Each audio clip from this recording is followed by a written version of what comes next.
Today on Seattle Refined, the bachelors get nasty. If she saw the man who you are when you're not around her, I think she'd be disgusted. We unscramble a Bachelorette episode that had everyone walking on eggshells. His only redeeming moment of this episode is when he called out Lincoln for eating 12 eggs a day and wondered about his cholesterol levels. Ken. What's the dodo? Ken. What is Stella? Then we'll take successful game show legends for 500, Alex. Turns out the only way to make a living as a writer today is to win on a game show. We catch up with local Jeopardy champ Ken Jennings. And a new list of donuts you do not want to miss out on. Seattle Refined starts now. Hi, everybody. Welcome to Seattle Refined. I'm Gard Swanson. Things get sizzling in the sand on ABC's Bachelorette tonight as Becca and the remaining bachelors head to the Bahamas. But before tonight's drama unfolds in paradise, our Bachelorette Roundtable has its take on how we got here. Virginia is for lovers. So we pick things up in Richmond, Virginia, which the show goes out of its way to tell us is a historic city with a lot of charm. The one good thing is we get to see Buffalo and also Seattle's own Jason. He gets the first one-on-one and puts together a really good showing. Jason is really growing on me. I don't know where this connection and this chemistry is coming from with him, but like, damn, Jason can kiss. I really like Jason. At the very beginning, I was kind of doing a first impressions, used car salesman, insurance agent kind of vibe from him. But putting that aside, don't judge a book by its cover. I now really like him. He seems really sweet, and he and Becca, I feel like, have legitimate chemistry. So today, I have brought a few of his friends out to surprise him, and I'm just so excited to see his face. And his one-on-one date was perfect. I personally think it's like the perfect one-on-one date when you get to walk into a bar and hang out with some of your guys' friends that you're dating. I mean, you kind of get a sense of who he really is. And I've got to give a shout out to Jason's friends who did what every male friend is supposed to do in that situation and just make the guy sound like he's the best dude in the world. And I'm telling you right now, as far as people go, he's the right person. He is so delightful. He seems like the most genuine guy on the show. I am a little bit biased because he was my favorite. And he's a Seattle boy, so if Jason called me. But let's talk about the big part of all of last week's episode was the debate. It all started with the disagreement between, actually, I don't even know how it started, but between Chris and Lincoln. Anyone who receives a one-on-one has a very low chance of getting a one-on-one. Yeah, you have historical data to back that up. Chris versus Lincoln was the battle for who is the most unlikable guy on the season. And like, I know Lincoln is technically the convicted criminal here, but Chris made a serious run at the title. They'll cry, baby. Dude, no one's crying, dude. You sure? You sure? You look like I you. feel so bad for you, bro. I feel so bad for you.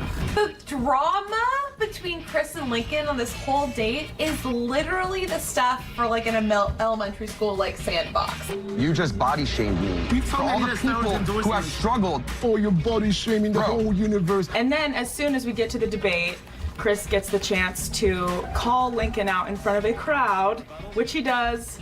Very distasteful, all bad. We were having a conversation yesterday, and I said that I would want a two-on-one, and if I was up against Lincoln, I feel like it would be an easy road. That translated into Lincoln calling me a fat. I mean, if I was dating a guy that was in front of like children, hundreds of people, and just decided to drop the F-bomb, I'm gonna go ahead and say, this is not gonna work out. And Becca's face says it all. She's like, this is definitely not gonna happen. His only redeeming moment of this episode is when he called out Lincoln for eating 12 eggs a day and wondered about his cholesterol levels. A man eats 12 eggs every day.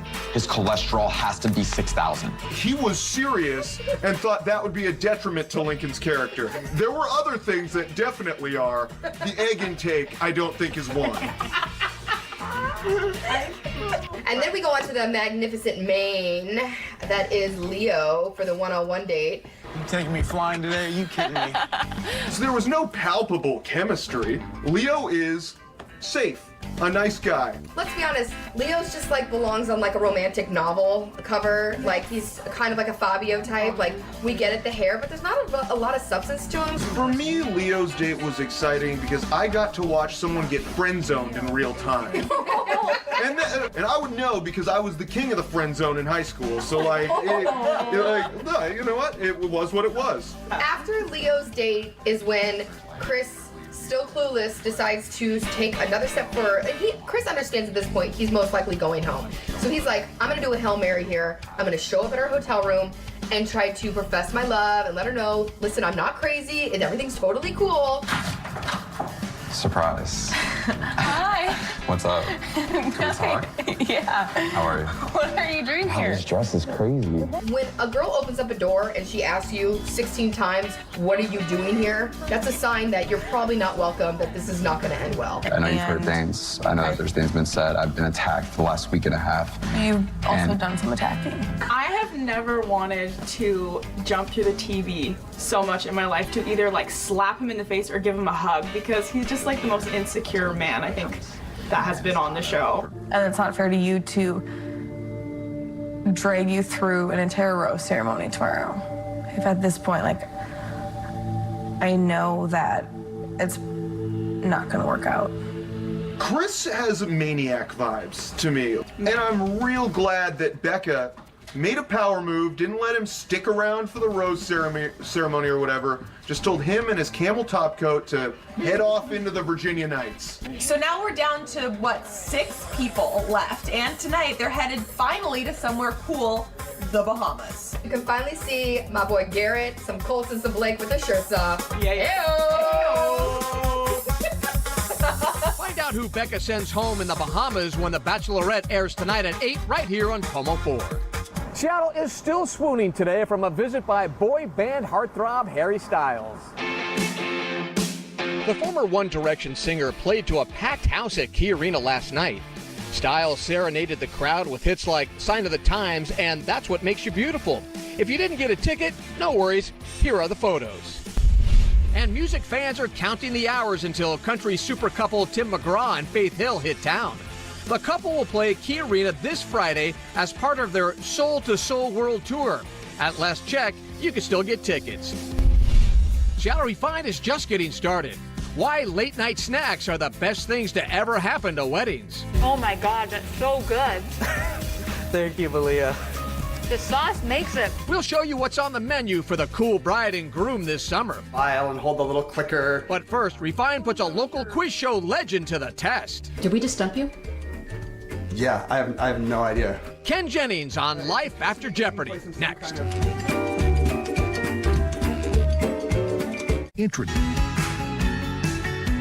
Welcome back to the show. I'm Gard Swanson. Seattle millennials just made a new top 25 list, but it's probably one they could afford to skip. Credit Karma just listed the top 25 cities for millennial credit card debt, and Seattle ranked pretty high. Seattle millennials, on average, have about $2,400 of credit card debt. Irvine, California, topped the list with $3,300 in average debt. To see the full list, log on to our website. Someone who probably doesn't need to worry about his finances is record-setting Jeopardy champ Ken Jennings. Nearly 14 years ago, the Seattle native's Jeopardy winning streak came to an end after 75 straight appearances and more than $2.5 million in winnings. So what's the quiz show king up to these days? Refined's Malia Karlinski has the answer. If you're visiting Ken Jennings at his home in Seattle, you'll probably find him typing away at a keyboard. It's a world away from how America first met the affable game show whiz in 2004 as the seemingly unstoppable champion on Jeopardy! Ken. Who's Jean Lafitte? Ken. What's the dodo? Ken. What is Stella? The category is But business. after a 74-show winning streak, 75 was not Ken's lucky number. What happened? What was going on that day? That morning I met a woman from Ventura who was going to play on the show that day, and usually people would just be so disheartened when they saw me. You could just see them take themselves out of the game right away. But she was all perky and peppy, and the final Jeopardy was about H&R Block, and she knew it immediately, so I could hear her writing. And I had always done my own taxes. I could have thought about the clue all day, and I would not have thought of H&R Block. His final response was FedEx. He may have lost that day, but Jennings did not leave Jeopardy empty-handed. For one thing, he got to take home this unusual artwork. It appears to be taking place in some kind of Twilight Zone universe where there's two of me. One is very large and is winning, and then there's a smaller version of me in second place. And both of us and Alex are looking at some kind of game show god. And then there were the winnings. And I had won some insane seven-figure amount of money. So that was that too. Like $2.5 million-ish? $2.5 million. His run on the show allowed Ken to leave his job as a computer scientist and focus on his true passion, writing. But Jeopardy hooked me up. Hey, let's talk about your books. Yeah, I always wanted to be a writer and didn't really realize that there was a way to do it. It turns out the only way to make a living as a writer today is to win on a game show for 6 months. So that's what you should do, kids. So yeah, I'm in a lucky position where if I'm interested in something, I can pitch a book about it to my publisher. Like I was a map geek as a kid, so I pitched them a book about geography nerds. I was always a comedy geek and a class clown as a kid, so I just finished a book about the history of comedy. His latest book is Planet Funny, How Comedy Took Over Our Culture. And we know you're smart, but are you funny? No. In fact, I am not. See, you're laughing. You ruined But my I think thing. you are kind of funny. People don't think I'm funny because nobody's funny on Jeopardy, you know? Right. So there's a very low bar where people will meet me and be like, oh, he's like more than zero funny. So I guess I benefit from the low expectations. Well, what do you think of our society these days when it comes to humor? I think there is too much humor. I love jokes as much as anybody. The book is kind of a love letter to comedy and the comedians I love, but we are just swimming in it now. But why is that bad? Why is that a bad thing? I think if we rely too much on those quick quips and jokes that now we can all kind of do, we do lose something more sincere and heartfelt between us as people. You're a dad of 2, right? I have 2 kids. Do your children find you funny? I'm Ken Jennings, the long-running champion of... Tell me about your podcast. What is it and who do you do it with? Me and my friend John Roderick, a beloved local Seattle musician, do a podcast twice a week called Omnibus.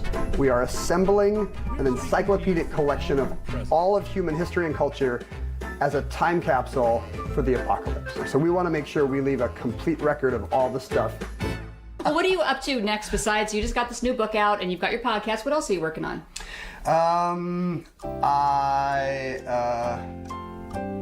Did we just stump you? Yeah, I have no idea. One thing that's not in jeopardy, the possibility that Ken Jennings will be slowing down anytime soon. The game show champ / author / podcaster is perpetually curious. I'm going to enjoy Seattle. I'm going to travel with my family. I'm already late with my next book, which is about the afterlife. Oh. So hopefully I can figure that out and get to the bottom of that. Malia Karlinski, Seattle Refined. For more on that story or to watch it again, visit our website. Coming up on Refined, we say I do to donuts, dogs, and other things that make you go, whoa.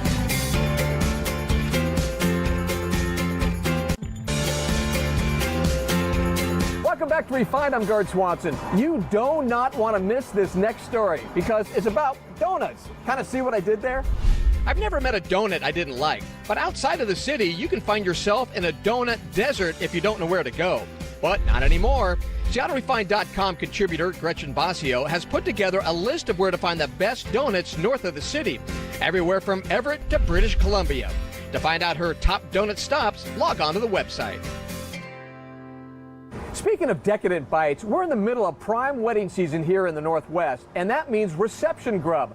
Refined's Malia Karlinski shows us some sizzling new snacks wedding parties will be rolling out across the Northwest this season.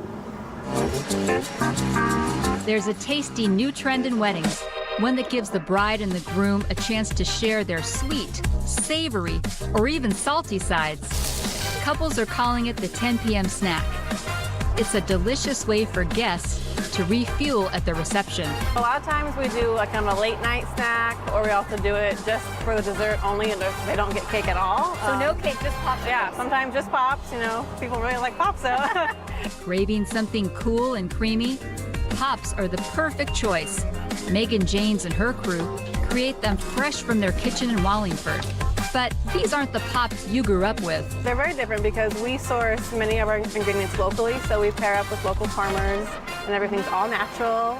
We use real strawberries, real sugar, and everything is fresh as we can get it. Oh, so good. You like it? Oh my God.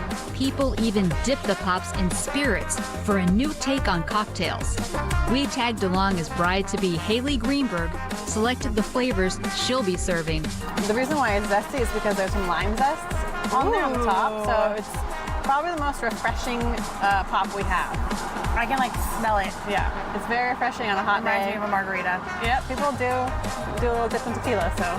The choices are sure to please any palate. Our standard flavors that we have, like chocolate banana, that's really popular. The zesty lime, it's really refreshing. We also do like peach, watermelon, blueberries and cream. From cool treats to hot dogs, Dante's Inferno Dogs has brought the heat to about 1,600 weddings. People love the idea of having a hot dog as a late night snack. I think nothing is better than a hot dog when you're having a couple of drinks and you're dancing and you still want some food. Dante's sets up their classic cart right at the reception. And there's a dog for every taste. We generally provide our full menu. We have 3 different flavors of sausages. We have a classic beef hot dog and 2 different flavors of veggie dogs. Taylor cooked us up one of their special chicken basil sausage dogs. Oh my God, that's so good. Thank you, Malia. The sauce makes it. I need to get invited to a wedding now, so I can get some more of these hot dogs. Some couples go crunchy when their guests get the munchies. It's all about flavored popcorn. Popcorn is just such a fun addition to any event. These days, weddings they're a lot less formal than they used to be. Claire Mueller works at Cucuruza Gourmet Popcorn. She loves their corn so much, she even served it at her own wedding. We put out a huge candy and popcorn bar at the end of the night that had all of our favorite types of popcorn. There's also a more formal option. We do wedding favors, which are black or white boxes with any color bow to match your wedding colors. What are some of the most popular flavors that couples are asking for? The Hawaiian salted caramel is a perennial favorite. It's salty, it's sweet, it's fun. The tuxedo is a blast. It's fancy, it's delicious, it's covered in chocolate. Can't go wrong with that. Yeah, right? Truffle fromage is also delicious. It's classy. It's mushrooms and cheese. That's so different. It's different to have that kind of mushroom, but it tastes good. There are also other flavors like s'mores, jalapeno white cheddar, and mole. Whether it's popcorn, hot dogs, or pops, 10 p.m. snacks are truly a personal expression of the happy couple. Malia Karlinski, Seattle Refined. Is there a trending wedding food we forgot to mention? Drop us a line at hello@seattlerefined.com and let us know. We'll be right back, but first, this refined shareable moment.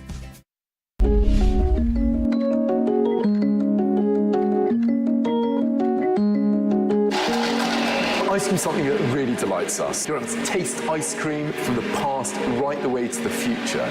So starting off by walking through a walk-in freezer that chills you down, talking about the King's Cross history, right the way through to experiencing ice cream clouds, glow-in-the-dark ice cream, and we can work with Ben & Jerry's on a device that reads your brainwaves as you're eating Euphoria. So we've actually got a timeline tunnel where you can smell your way through all the different ice creams that were made. And then when you go to Conehenge, our cafe, you can actually eat all those ice creams as well. Welcome back to the show. We're approaching the dog days of summer, and it's enough to make you go woof. Okay, the Mariners may have lost to the Rockies, but there were still plenty of tails wagging at Safeco Field Friday for the M's semi-annual Bark at the Park night. It's the night when M's fans are allowed to bring their dogs to the game. We're not sure how much of these little guys enjoyed the action, but we know they'd rather be with their owners than left at home. The next Bark takes place September 5th when the M's take on the Baltimore Orioles. Check out the full gallery on our website. And in case you missed it, you can also check out our gallery of one Star-Spangled Poppy Parade. These are the highlights from Bellevue's annual 4 on the 4th Dog, Jog, and Walk. Patriotic pooches strutted their stuff, igniting fashion fireworks of the furry kind. A portion of the proceeds go to the good folks at Seattle Humane Bellevue. All right, that's going to do it for today's show. I'm Gart Swanson. Have a good one, everybody. We'll see you right back here on Seattle Refined.